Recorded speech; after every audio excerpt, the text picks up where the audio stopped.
ईद आने वाली थी। बहू बहुत खुश थी, मगर सास का रवैया थोड़ा सख्त था।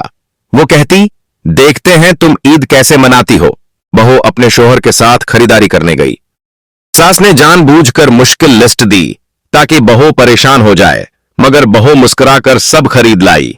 ईद से एक दिन पहले बहू ने मीठे और खाने तैयार करना शुरू किए।